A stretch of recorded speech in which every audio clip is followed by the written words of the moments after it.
नमस्कार, आप सभी का स्वागत है मेट्रो सिटी समाचार में। आइए देखते हैं महाराष्ट्र, मुंबई समेत देश भर की सभी बड़ी खबरें। महाराष्ट्र की पॉलिटिक्स ड्रामा की जो स्क्रिप्ट गुवाहाटी में बैठकर लिखी जा रही है, उसे सच करना इतना आसान नहीं है जितना दिखाई दे रहा है। एक तरफ जहां शिवसेना से बगावत करने वाले एकनाथ शिंदे विधायकों का आंकड़ा पूरा होने का दावा कर रहे हैं, वहीं बागी विधायकों में कुछ के संपर्क संजय राउत से है।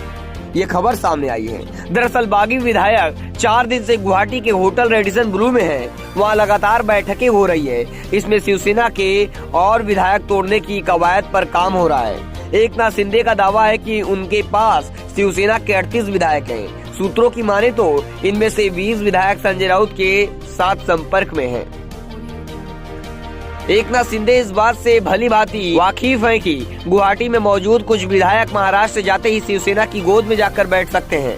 ऐसा होने पर यह सारी कवायद ऑन द मूव ठीक ऐसे ही गिरेगी जैसे अजीत पवार वाले मामले में हुआ था।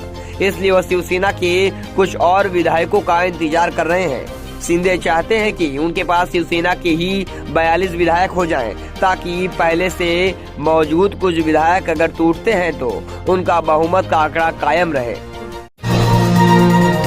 संजय राउत का विवादित बयान, गुवाहाटी से 40 विधायकों के 100 आएंगे, पोस्टमार्टम के लिए विधानसभा भेजेंगे। संजय राउत का विवादित बयान, बोले जो 40 लोग वहां हैं वो जिंदा लाशें हैं। महाराष्ट्र के सियासी उलटफेर के बीच बड़ी खबर, शिवसेना विधायक उदय सामंत भी पहुंचे गुवाहाटी।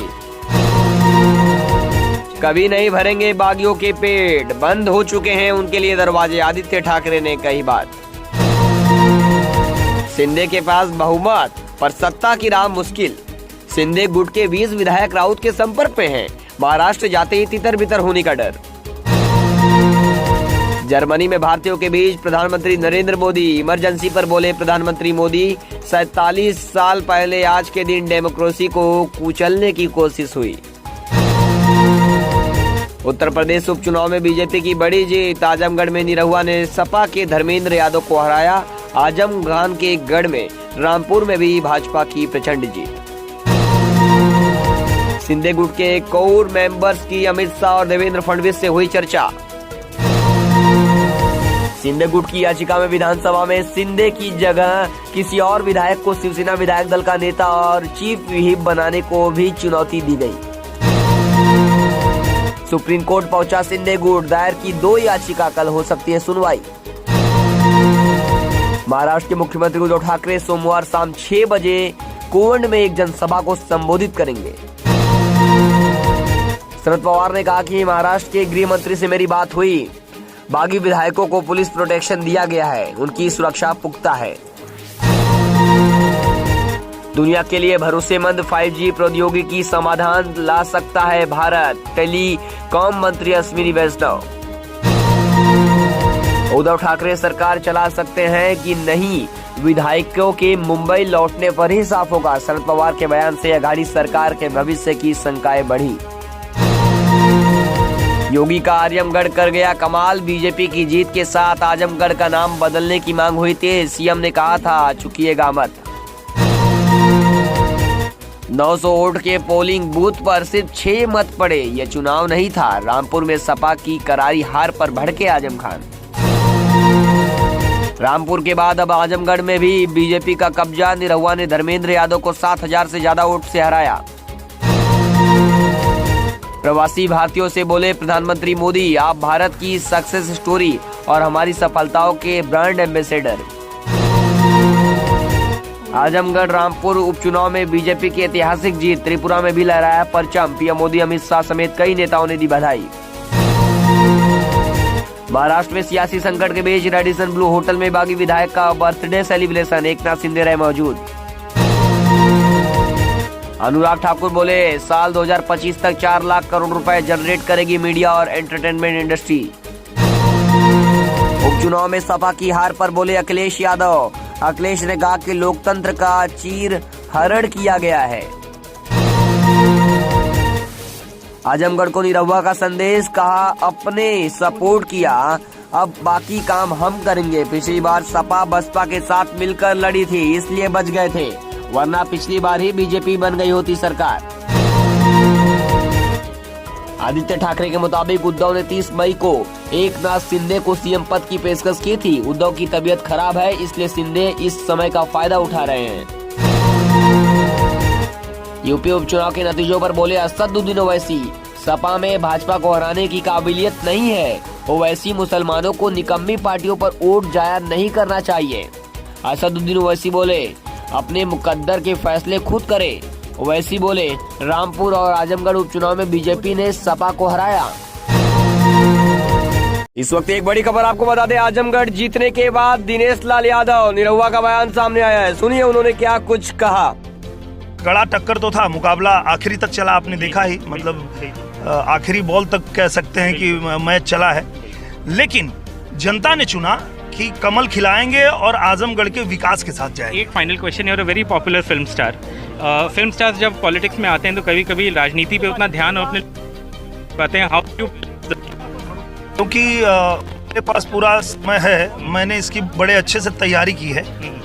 मैं लगभग 12 फिल्में ऑलरेडी बना के तैयार कर चुका हूँ, जो आने वाले 2 साल तक वो रिलीज होती रहेगी। और मुझे ये आजमगढ़ छोड़ के जाने की आवश्यकता नहीं पड़ेगी कि अरे फिल्म करना है, ऐसा नहीं है। 12 फिल्में पूरी तरह तैयार करके आया हूँ, तो मुझे आजमगढ़ में अभी काम करना है, यहाँ से जाना नहीं है। Thank you.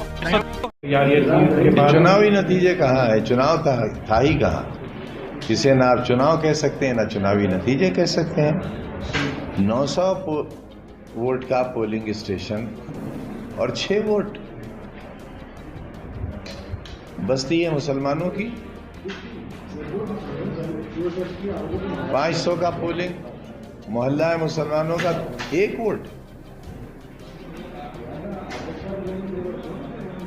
जो उम्मीदें थी नतीजा अच्छा नहीं, इसके क्या वजह जी, क्या वजह रही जो इतनी? अरे भाई और कैसे वजह बताएं भाई, और क्या वजह बताएं?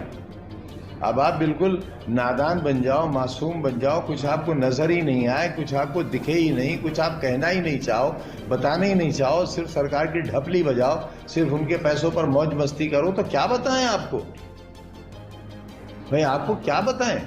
आप हमें बताओगे या हम आपको बताएं? भाई लोकतंत्र का स्तंभ आप हो या हम हैं कमजोर लोग? आप बताएंगे हमें। 23 तारीख को पोलिंग वाले दिन इस तरीके से प्रशासन ने किया तो वो भी आप ही बताइए। हमने तो सहा है, जो सहा है वो बताइए। आप हमसे क्या पूछ रहे हो भाई? आप फिर क्या देख रहे हैं? आपकी ये चौथी आंख क्या देख रही है? जब आप ही को नहीं दिख रहा है तो हम तो पैदाइशी अंधे हैं, हमें क्या दिखेगा?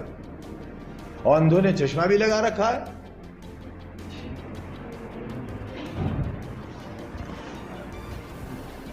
तो अपने प्रत्याशी की जीत मांगते हैं इस तरीके से इतने कुछ होने के बाद? यकीनन यकीनन हमारी अखलाकी जीत भी है, सियासी जीत भी है। वर्कर्स को क्या संदेश देना चाहते हैं कार्यकर्ताओं में?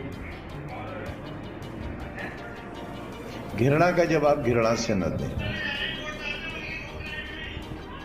इस वक्त की बड़ी खबर आपको बता रहे हैं, महाराष्ट्र में एकनाथ शिंदे के साथ गए शिवसेना के 15 बागी विधायकों को केंद्र सरकार यानी मोदी सरकार ने Y+ सुरक्षा दे दी है। इस वक्त की बड़ी खबर आपको बता रहे हैं, अब इन्हें सीआरपीएफ की सिक्योरिटी मुहैया कराई गई है।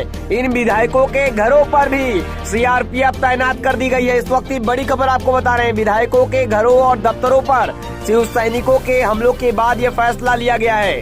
इस वक्त की बड़ी खबर, इधर आयुक्ता का नोटिस पा चुके 16 बागी विधायकों ने सुप्रीम कोर्ट जाने का फैसला किया है। बागी विधायक कोर्ट में शिवसेना विधायक दल के नए नेता के फैसले को भी चुनौती देंगे। इस वक्त की बड़ी खबर, शिवसेना के 15 बागी विधायकों को केंद्र ने Y+ सुरक्षा दी, उनके घरों पर सीआरपीएफ तैनात कर दी गई है।